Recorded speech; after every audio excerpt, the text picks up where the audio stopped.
Well, this is the book that I've been reading for the past 1 week on my weekly visit to OM Books at Via Mall. I chanced upon this book in the stacks quite close to the entrance, and I thought I'd go for it. Not only because I was doing Ibsen's A Doll's House for my first ME kids, but also because it's been strongly recommended by Barack Obama himself. One of my personal favorites. He says, Melinda tells the stories of the inspiring people she has met through her work all over the world, digs into the data, and powerfully illustrates issues that need our attention, from child marriage to gender inequity in the workplace. So why did she think of writing this book? As she herself says, these are lessons I've learned from the extraordinary people I want you to meet. Some will make your heart break, others will make your heart soar. These heroes have built schools, saved lives, ended wars, empowered girls, and changed cultures. I think they'll inspire you. They've inspired me. They've shown me the difference it makes when women are lifted up, and I want everyone to see it. They've shown me what people can do to make an impact. And these lines personally interested me much when she says why she became an ardent feminist. To me, it's very simple. Being a feminist means believing that every woman should be able to use her voice and pursue her potential, and that women and men should all work together to take down the barriers and end the biases that still hold women back. How noble a thought she has.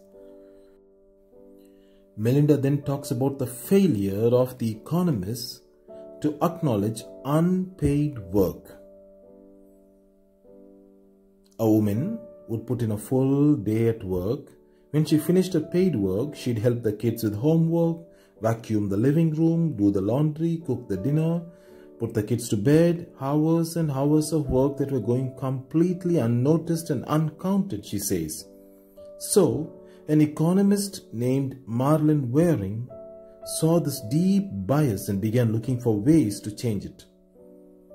She traveled around the world studying unpaid work, and she calculated that if you hired workers at the market rate to do all the unpaid work, I repeat, all the unpaid work that women do, unpaid work would be the biggest sector of the global economy. And yet, economists were not counting this as work. Waring framed it this way. You pay for childcare in the marketplace. You pay for gas to run a stove. You pay a factory to make food from grain. You pay for water when it comes through a tap. You pay for a meal served in a restaurant. You pay for clothes washed in a laundry. But if a woman does it all by herself, caring for children, chopping firewood, grinding grain, fetching water, cooking meals, and washing clothes, no one pays her for it. No one even counts it, because it's household work or housework, and it's free. Then she talks about how in 2003 the Bureau of Labor Statistics conducted a time use survey where they found out that men have more time for recreational activities than women. With statistics to her defense, Melinda talks about how stereotypes about the inferiority of women circulate all over the world, especially with regard to the job sector.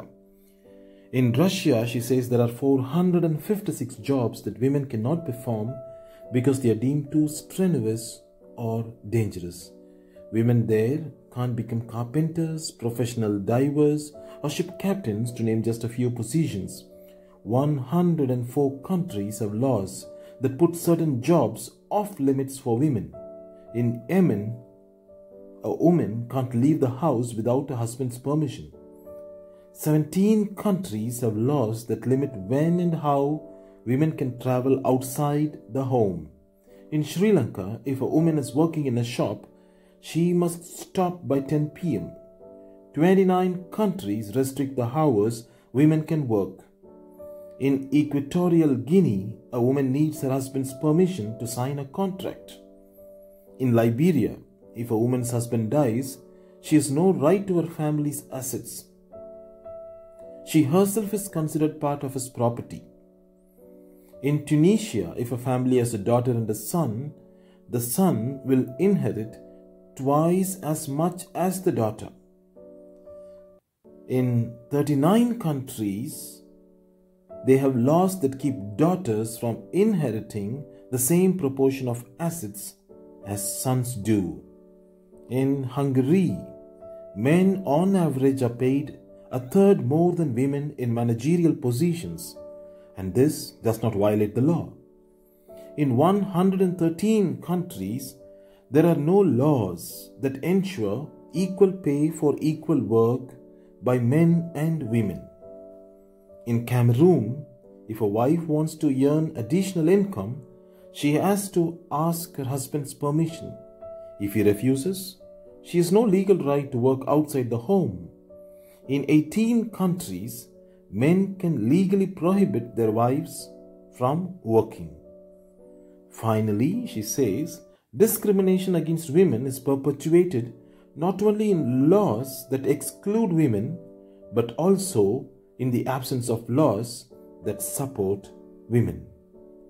She talks about the absence of laws that support women in general. This chapter number 5, happens to be the most personal chapter in the book for her. Melinda confesses, and she talks about her friend Killian, who also doubles up as a teacher for her. And she gives us a wonderful quote by Killian for her that says, and I quote, "To be known without being loved is terrifying. To be loved without being known has no power to change us. But to be deeply known and deeply loved transforms us." I repeat, but to be deeply known and deeply loved transforms us. So finally, in the epilogue to her book, she concludes by talking about the supreme goal of humanity. The supreme goal for humanity is not equality, but connection, she says. People can be equal but still be isolated, not feeling the bonds that tie them together. When people are connected, they feel woven into each other. You are part of me and I am part of you. I can't be happy if you are sad. I can't win if you lose. If either of us suffers, we suffer together.